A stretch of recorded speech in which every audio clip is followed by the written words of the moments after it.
All right. So we will go ahead and call the meeting to order. I will start with a roll call of the committee members. Oh, where did everybody go? My view just changed.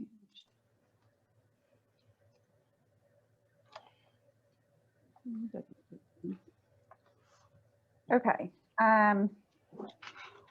Susan?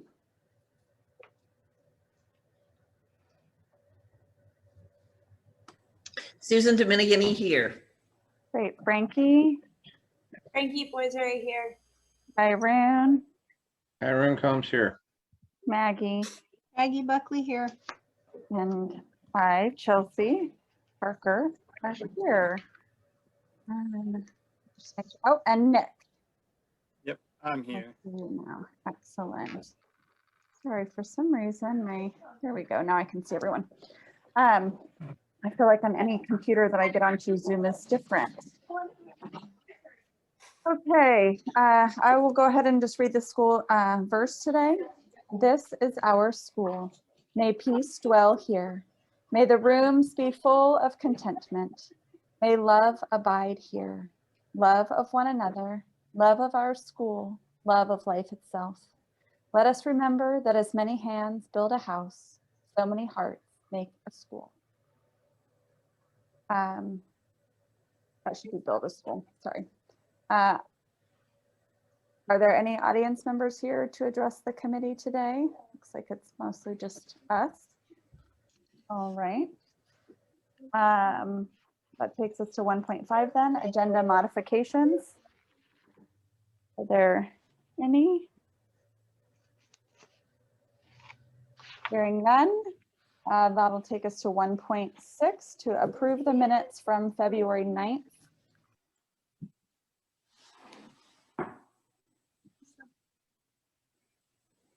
And whenever anybody is ready, I will hear a motion. I make a motion to approve the minutes from February 9th, 2021. I'll Great, second thank that you. motion. Great, thank you, Frankie and Kyroon. I will go ahead and call for the vote. Susan? Susan Dominigini, aye. Kyroon? Kyron comes, aye. Frankie? Frankie Boys right, aye. Maggie? Maggie Buckley, aye. Nick? Nick Meyer, aye. And Chelsea, aye. Great. All right, then into the financial reports. Take it away, Jim.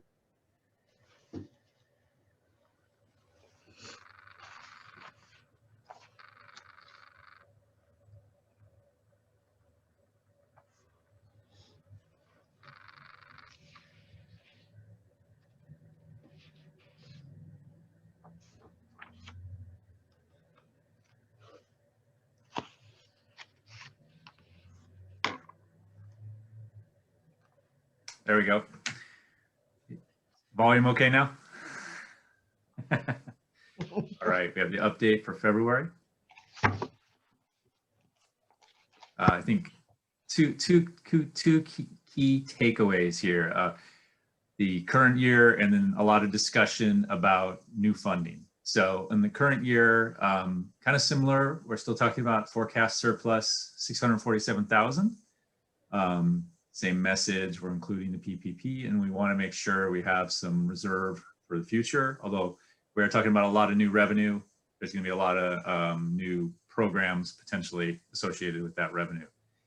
In the current model, if you exclude timing related to the federal funds and the PPP, it's about 25,000 over budget, which is good. The rest of it coming from PPP and then moving the federal funds out, reducing the comparison. Expenses are favorable, forecast 75,000 below. Feel good that cash ended the month 449,000. And then I added a note right now, a lot of new funding sources being circulated. And so first off, we have the new ESSER, we're going to call it 2, $251,000 quoted not certain when this is going to be awarded. I'm flagging it for next year right now. So the first meeting was with the CARES Act last year, and this is from the December federal action. This is not the latest bill, which will be the third round. But that's something we've been looking forward to. And this will be similar to the federal money that was utilized in 2021. So there should be potentially another 250,000 in federal money to be used in 21-22 for reopening, COVID type cleaning activities and Title I type learning loss supplemental education activities. This last week, right, the reopening money and then the expanded learning money is being quoted at 88,000 if you're 100% eligible for the reopening, and 191,000 estimate for the expanded learning. But both of those, they don't have an official application yet, and we're going to have to see exactly what qualifies the school for full funding. So I think the reopening is a little more clear. If you are open the days designated or open as eligible, as you're eligible to be, you should be able to utilize that money for the cost of operating in person. But the expanded learning sounds like it's gonna be a lot more details in exactly what you can and can't do that. Most of the money so far has been pretty unrestricted for the activities related to learning loss and just operating the school. Expanded learning is getting into a lot more details of you have to have a certain amount for para aides, you have to have a certain amount for specific in-classroom activities. And so none of that's included in any of the forecasts. The forecast is great without that money. That's good money when you consider what it might take to reopen or do some more supplemental programs for students. So just know that's there, and we'll have more info when they make the applications official. Other key items, we have the second interim for approval. That needs to be turned into the authorizer. That's actually the January close. The consolidated application was completed in February. And I believe the audit firm selection is available to the board this cycle. That's due to the authorizer at the end of this month. Since the last time we met, the state certified P1. So you had the actual enrollment, since we have no ADA this year, but you had the actual student information from October rolled into the estimate for P1. So ADA didn't change. The UPP, the unduplicated pupil percentage, was updated, and it maintained about where we were at about 58% on a 3-year average. That's actually quite favorable. All the environment might lean itself towards a higher percentage. We also have seen a higher percentage of parents not submitting applications or difficulty in gathering paperwork, and families moving. And so some schools have a risk of having an unusual drop, which would impact their funding. And so that rate did remain pretty consistent, and that will impact both this year and future years. No updates on enrollment or ADA, same information. Revenues, as I noted, none of the new revenue is included this year. We're just keeping notes on what it will be when eligible programs are available. So you can see, similar to the past, we have the 474,000 favorability with the inclusion of PPP and the removal of 80,000, which could be used this year or next year.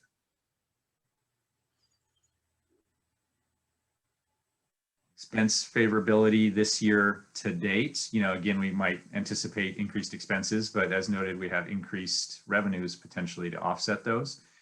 Quick note on planning when we look at like the size of the budget and what next year might look like. So not taking into account a lot of the pandemic specific reopening funding, if we took the usual budget and added the 80,000 that we rolled forward, this expense model would balance at about a 308 enrollment. So that's kind of what we're looking at this fixed cost of rent, usual expense model. We're basically at a 308, 310 enrollment model.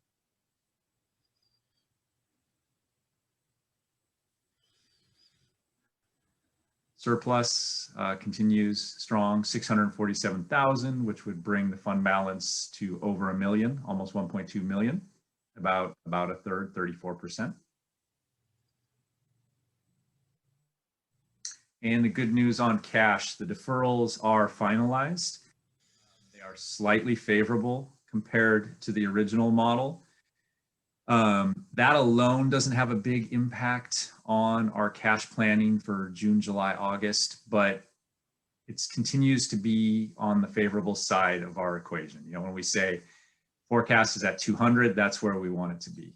And I think there's still some favorable outcomes that could improve that related to like SB 740 and other timings. So at this point, if I had to call it right now, I would say the school doesn't need to borrow, but we need to continue watching. And fortunately, over the last 3 months of watching this, been consistently moderately favorable outcomes for cash.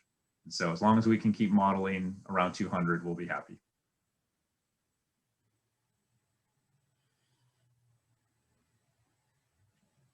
Are there any questions about the February update?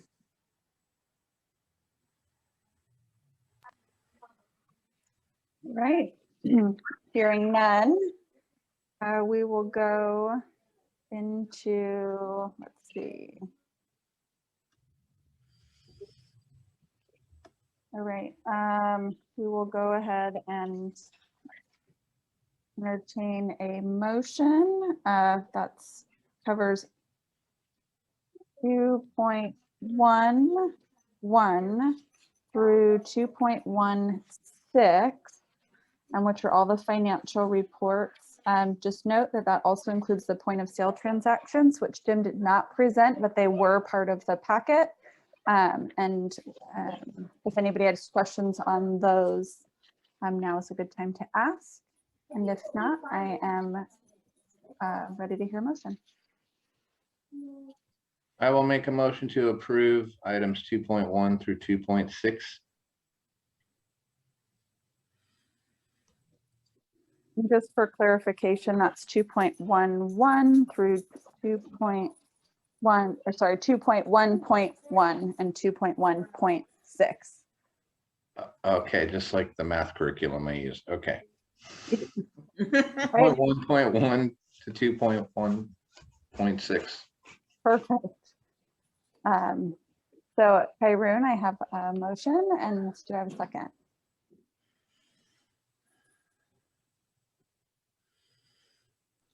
I'll second the motion. Great, thanks, Frankie.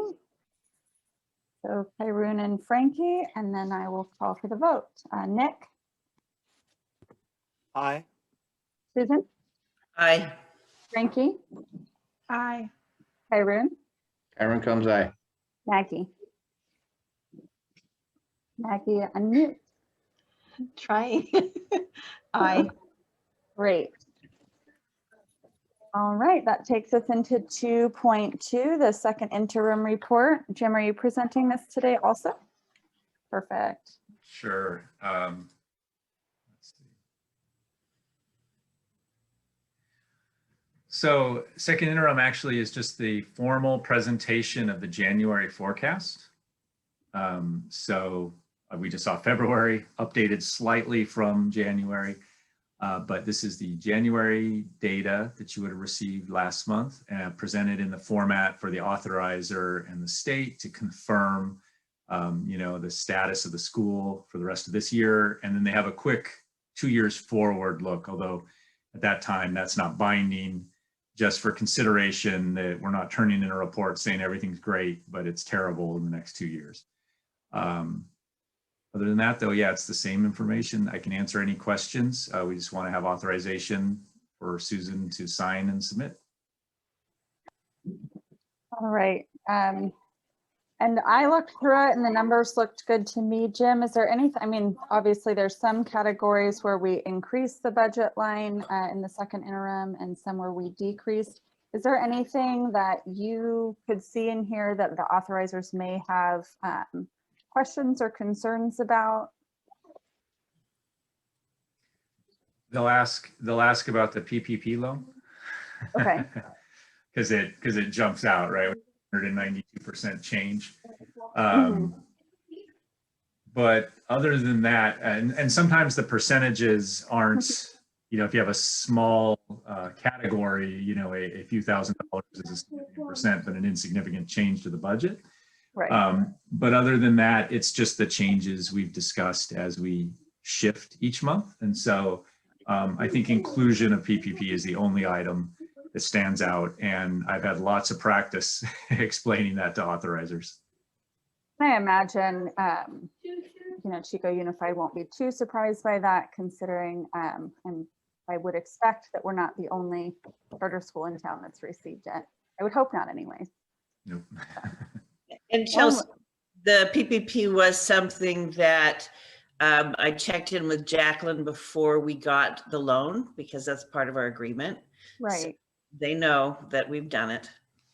Perfect. Okay, great. Yeah, nothing jumped out at me, but I always like to ask, you know, should we expect any pushback from the authorizer? I mean, so perfect. Thank you. Does anybody else have any questions? All right, then we will need an emotion to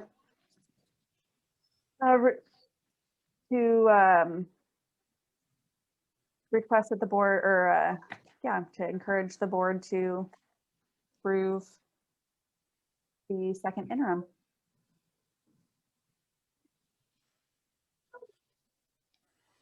Not everybody at I'll once. make a motion to approve the second interim. Okay, so just for clarification on that, we can't approve it. Oh, So, I make a motion for the board, or I make a motion for the board to approve the second interim. I will eventually get the wording correctly. It's only been a year. it is okay. I've been longer than a year and I still mess it up. So there's no judgment here. Okay, so we've got Frankie with a motion to recommend approval of the second interim report. Do we have a second? I Susan, second. I'll second that. Oh, Go ahead, Susan. I'll second that, Chelsea. All right, thank you, Susan. And then so we've got Frankie with the motion, Susan with the second, and I will call for the vote. Nick, Aye. Susan, Aye. Frankie, Aye. Kyron, Aye. and Maggie. Aye. Excellent. All right, that takes us into item 3, the pay scales. Susan? So as promised last month, I was looking at pay scales. So all 3 pay scales are here. The first one, so certified and classified, you've approved the formats before. So this is simply an update for the final step of the minimum wage increase for both salaries. So we, for classified, we just, instead of starting at 14, we will start at 15. And then same for the certified, instead of starting at 48 a month, it starts at 52 a month. And I'll go in. And then I also have developed an administrative and management salary schedule, which we have not had before. And I included some of the support documents. I got information from the BCOE and from Chico Unified. I also asked for information from 3 charters that are just a bit smaller than us, but hoping to get that. I have not received any information from those charters. So that's what I have available to you. We used Chico Country Day previously as a comparison because of the way they're organized in administration. Their salary schedule really didn't fit us. So because of the way they divide the jobs. So I was not able to use theirs. So Alex, if you'll scroll down, please, or put the next page up.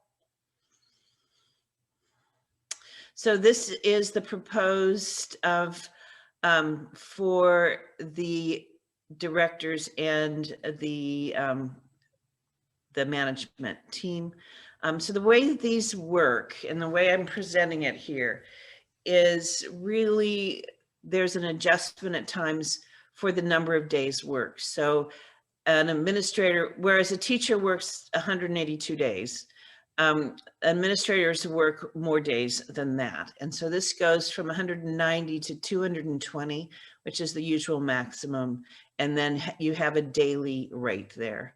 And then currently both the special ed assistant director and the executive director are on 210-day schedules. And then facilities safety manager, I did on an annual because they have the monthly salary more than the daily. And that position is 11 months, which has 225 days. So that is the proposed salary. Starting him again, increasing to the minimum, which, yeah, is 57,000, which is the minimum for 11 months, minimum wage for salary position, and then up from there. That's the way I established it. Any questions on this? My question is related to this. In our charter, does it still say that we have a three-pronged admin, one of which is the education director? And if so, do we have any plans to seek an education director in the near future? Yeah, it's a two-pronged, and yes, there is a education director position in there. And so if we were to go to an education director position, it would be the same as the assistant director. We have attempted in the past to look for someone for that position and haven't been able to fill it. So, and yes, it is in our charter, but since we have not been able to fill it, we have readjusted job descriptions at this point. Thank you.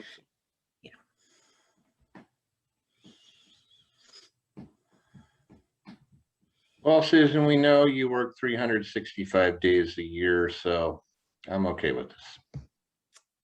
Thank you, Carrie. Susan, two questions. The first one is, here's my notes. Oh, you provided us with, I've mixed up my pages. Two options for the salary scale.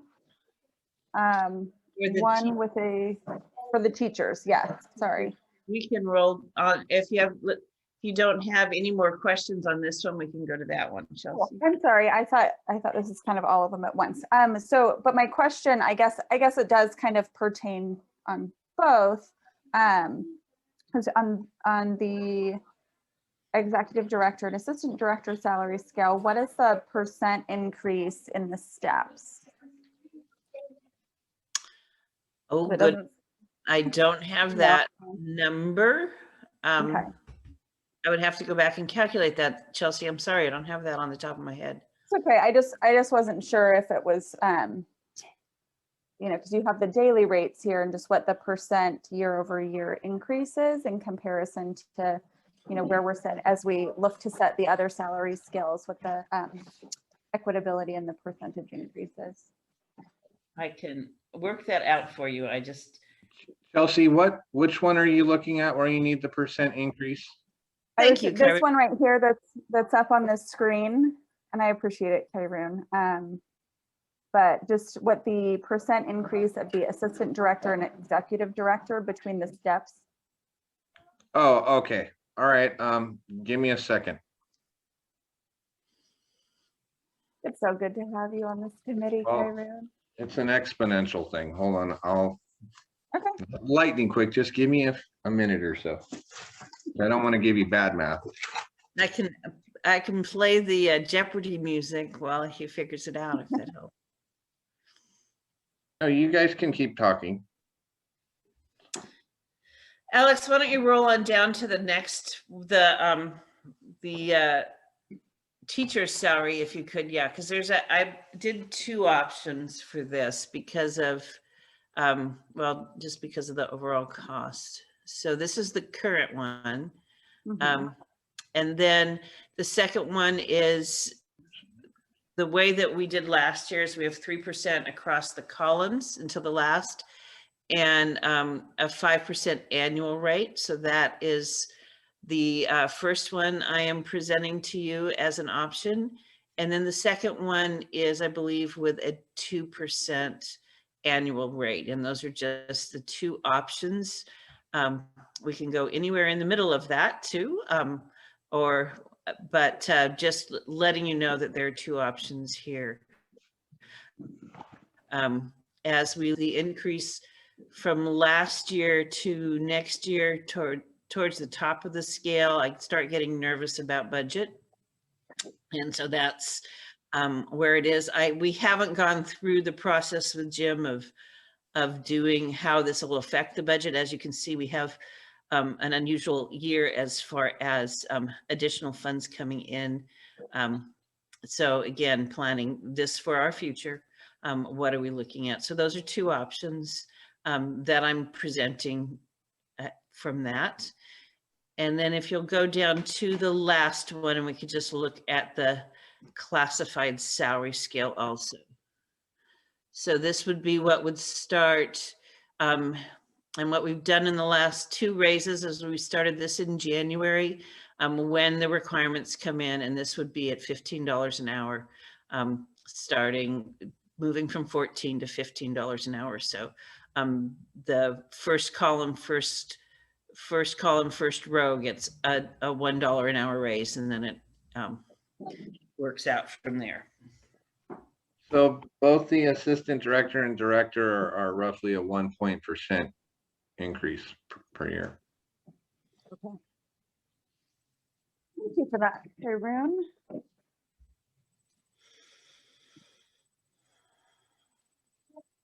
Okay. Currently, Susan, on our current certificated scale, do you remember what the step percentage is currently? The current step is 5%. And then when we went to the new scale, we increased, just to make sure that I read this correctly, increased the starting and then trickled that through. Right. Correct. Okay. And I've done the same thing, this year with starting at the 52 per month, and then it moves from there, calculation wise. I probably should have Karun double check my numbers, but.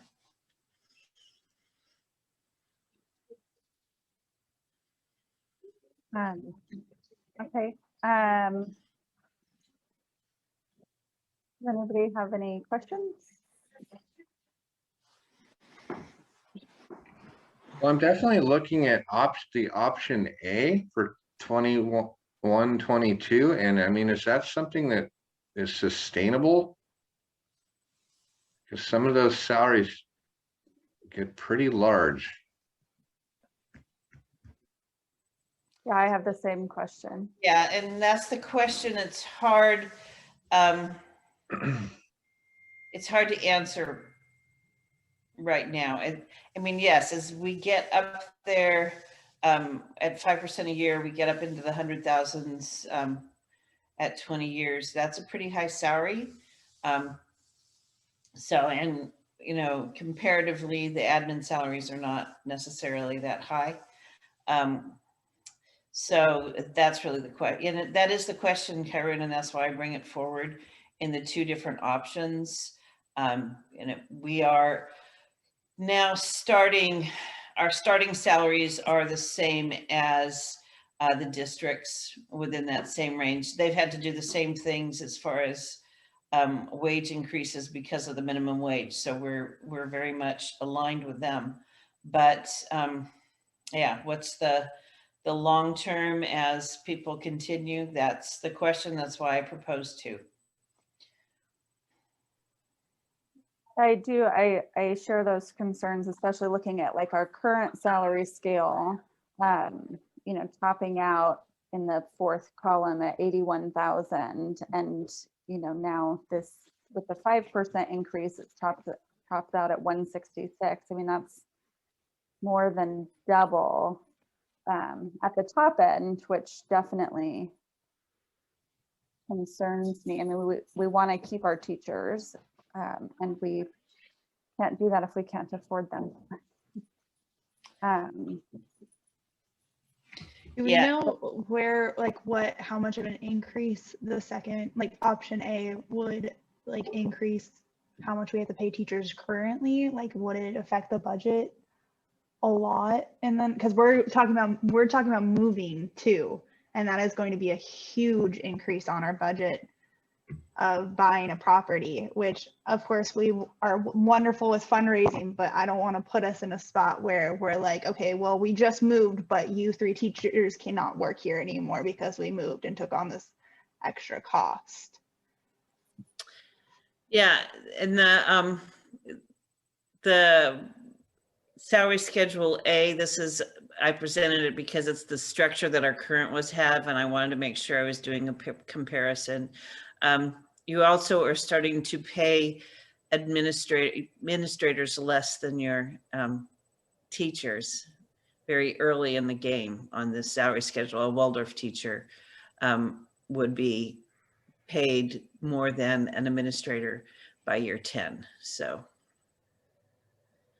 Yeah. And Susan, correct me if I'm wrong, but my understanding of the salary scales, the percent annual increases, is also the cost of living increases also contributes to that, right? With that dollar amount, isn't that typically a part of that calculation, or how that's determined? So often often there's a renegotiation when there's significant increases in the cost of living. So, if we were in a unionized program, we would probably talk about that whenever there's an increase, especially if there's a large one, which there haven't been in past years. I don't know that we'll get a large one this year. So yeah, you're paying additional money because as we get more experience, we get better, but also with to cover the cost of living increase. But then, so that in this case, with the wage being a wage increase, I wouldn't do an additional negotiation for that, or additional discussion of that. I'm hoping I'm answering your question, Chelsea. But just, to address it as well, this is a salary schedule for 1 year.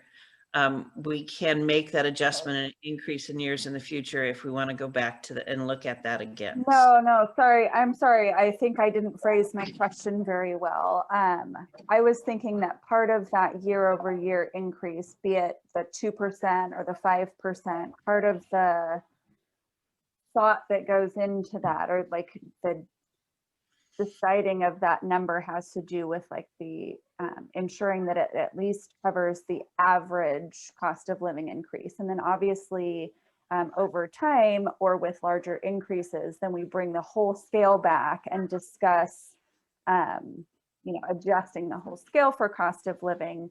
But I was just thinking that had So a role in yes. So the simple answer to that is yes. So we would be expecting that we are covering cost of living increases annually with that. I haven't checked the cost of living increase average since last year, but it was running less than 2% a year, because some years there has been no cost of living increase in the last 10 years. So, so this would definitely cover that cost of living increase for now. Okay. Yeah, looking at, because it's hard, because I certainly don't want to give our faculty smaller annual increases, which is what it feels like, by reducing the percentage of annual increase. However, with raising our entire scale so significantly, the annual increases between each year are still larger because it's a percentage of a larger number. If that even makes sense. So just looking at like the actual number, dollar amount increase year to year is larger. With a 2% increase than it is with the current pay scale and a 5% increase.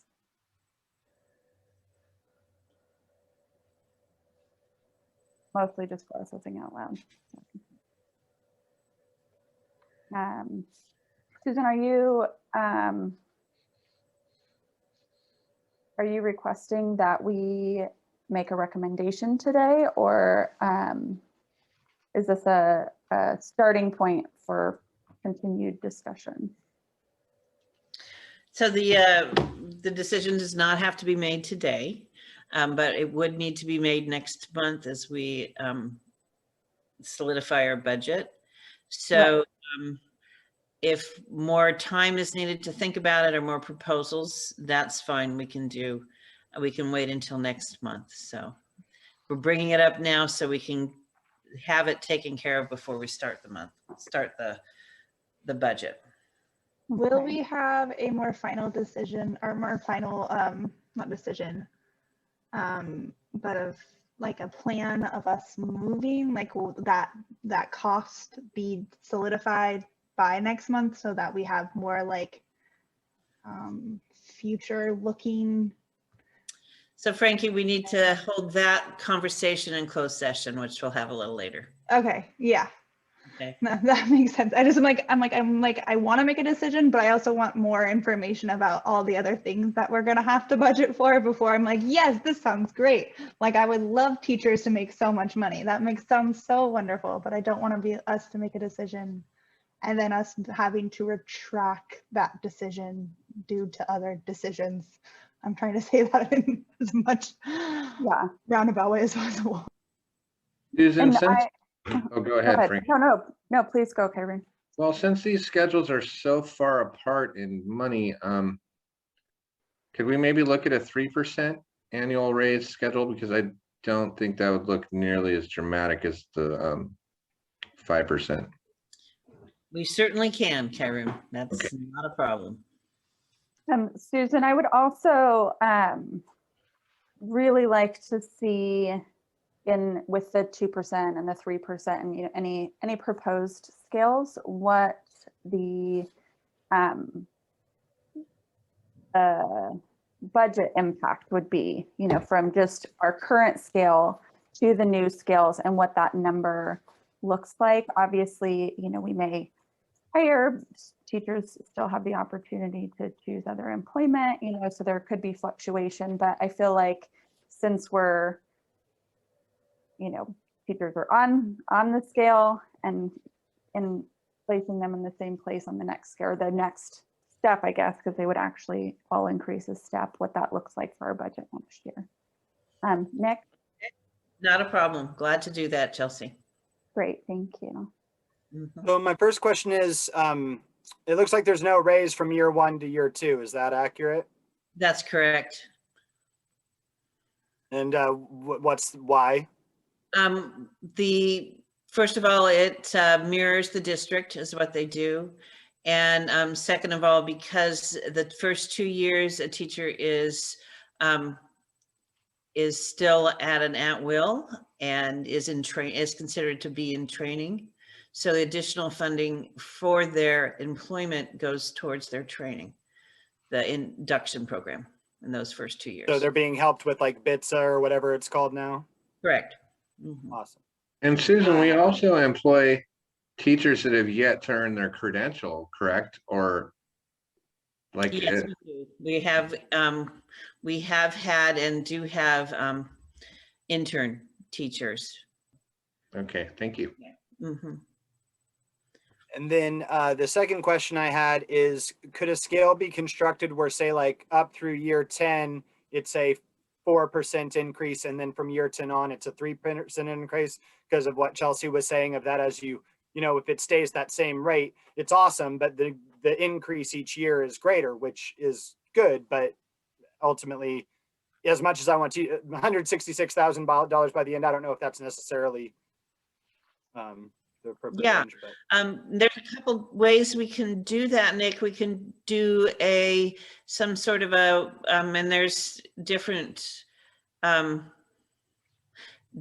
all sorts of different ways we can do it. I've seen a pay scale that's like an increase for the first 10 years and then an increase after 5 years, or, more of a longevity process, or, times where you get big raises and lower raises too. So we could do that. I can do one at 10 years and then change it like at 5% for the first 10 years and then decrease it there. Or I can also do one which says 5% and then at 15 years, a longevity bump. Those two things. Which would you have a preference of either of those? Well, I don't want to overwhelm you with having to prepare so many like budget ideas, but I think one in which there'd be a 5% raise for the first 10 years and then 3% thereafter might be a good one to look at. Okay, we can do that. Alex, are you getting this? Because I'm not writing it all down. Well, thankfully these are recorded, so anything she misses, you can always recheck the to-do list, right? Uh-huh. And then so Susan, I did have another question just to, look at all the angles. For the classified pay scale, what is the percent increase on that from year to year? Not on the pay scale. Let's go and look. I thought I had a note at the bottom of it. It says after longevity step 20, an increase of 1.5% will be added for each ongoing year.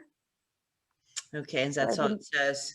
I would have to go back into the doc, Chelsea. I think it's like 1.5% on the columns and 3% on the steps, but I would have to go and double check that. Okay. All right. Yeah, I was curious, especially as we're talking about, three salary scales, wanting to ensure there's some equitability, and especially it looks like our administration's only getting a 1% increase. And then if our classified is getting a 1.5% increase. 2% roughly for the director positions. I mean, it's 1.8%. Oh, 1.8, okay. I will update my notes. I think when you said it the first time, I thought you just said a 1%. I think it cut out, so that's good. So 2% or nearly. Okay. So I think that's why what we're seeing in the upper levels is the teacher's pay scale overtaking the administrative pay scale with that, because there's a higher increase. So, okay. And then Susan, on the cover sheet, it's printed two-sided now, I can't find any of my notes. It does say, and you mentioned it earlier, it does say the final attachment is Chico Unified's and BCOE's current scales. I didn't have that in my packet. I think somehow that got cut off. So if we could receive those. Sure. We'll make sure you have them for the next time. Mm-hmm. To have that as well. And then is it our next meeting that we are starting to plan the budget? Or is it the meeting after that? We should be planning the budget next meeting, but it goes to the board for approval in June. So, yeah. Okay, so we do have some time. I was just going to suggest a special meeting if we need to start making budget decisions sooner than that. I don't want us to, but But if we Yeah. do have a couple meetings to work We with, have a then couple that's meetings fine. beforehand. So I think let's have the April meeting and then maybe we can make a decision based on the information you get and what you're comfortable with, because you may want another meeting if you have questions and you want me to come back with answers. All right, that sounds good. Nick, is your hand up again, or is that just from earlier? Okay, I just wanted to make sure I'm not skipping over anybody. Does anybody else have questions or comments about the pay scale? I have the Chico Unified. I must have just not attached it in the packet, so I can send that out to you now, I'm sure. Can you hear me? Yes, I can hear Okay. you. I'm getting close because you have it on the screen, but Oh it yeah, looks no, I'm really sure tiny you on my want screen. I'm time like, to read that over, so I made a note. perfect. Yeah, if you could just shoot that out to us, that would be fantastic. And then, you know, and I don't think it's necessary for right this second to have it. I think just being able to digest that as we're looking at some decisions. Good. All right. Thank you. All right, so then we will not take action on that today. And then, oh, that takes us to, I almost skipped it, 3.2, your executive director's report, Susan. Well, thank you. Okay, just some notes as to some of the things I'm working on for finance. I'm looking at a kindergarten extended day program, that is so that we would have the children here until the lower grades gets picked up. So parents are till the grades gets picked up, so that parents with kindergartners and grade kids can pick kids up at the same time. So in doing that, what I've been looking at is more of an after-school model rather than the kindergarten teachers running the classrooms. It would be with trained aides, and it would be more of an aftercare program rather than a kindergarten extension. So I'm looking at that cost to be about, depending on how many children we have, and we would offer it as, these are kind of just my thoughts, offer it as an option. So if families wanted to still do the half day, they could. So I'm looking at between 50 and 30,000 for that program. You know, that means about 4 additional students would cover that cost. So if we just make sure with that, all of the kindergarten slots are full, we would be in the positive overall. So that's where I am with that. I don't see it as something that we would be charging extra for. If we did, it would be minimum. And the whole rules around doing that, I'm not sure we're ready to do that. So I'm still thinking that should be covered as part of our regular kindergarten program funding, because that's what our competitors are doing. So our competitors are giving full day kindergarten, and so I think if that's the part of the reason we're doing it, we should do the same. So I'm thinking of that as far as I propose the budget. So any thoughts or input on that would be helpful over the next month. The next thing is the marketing contract. We have a good start with that marketing information. I think I shared it at board last month. But now we're really looking at that, where and how to place ads effectively. And so we may be asking for another contract with them to do that piece. So we know that we're not only have good language, but we're using it well. And then the final thing is that we're talking with the learning loss money that we're getting, depending on all of that information that Jim was talking about earlier, definitely looking at some programs, potentially over the summer, a summer school program, and some other potential work over the summer for teachers So stipend contracts that we may, as we do budget and do more depth and planning there, we may be bringing forward. So that's some additional stuff going on right now. Thanks, Susan. I did want to make a comment on the full day kinder with the aftercare program.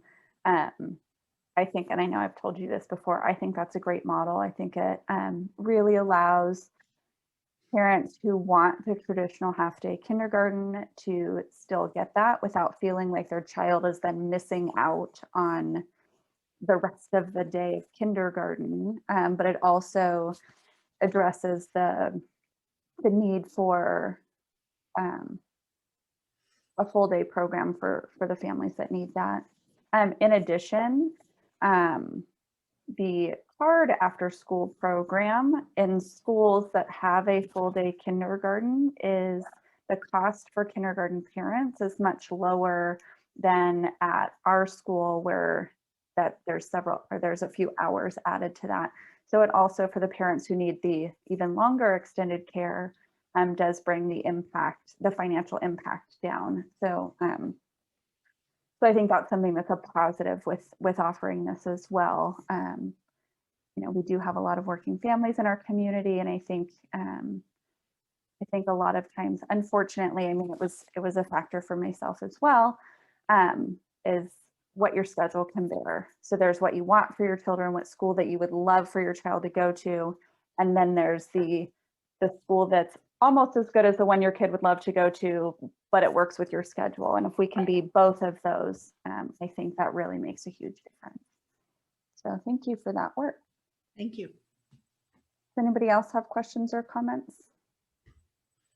Okay, well, on that note, that will take us into closed session.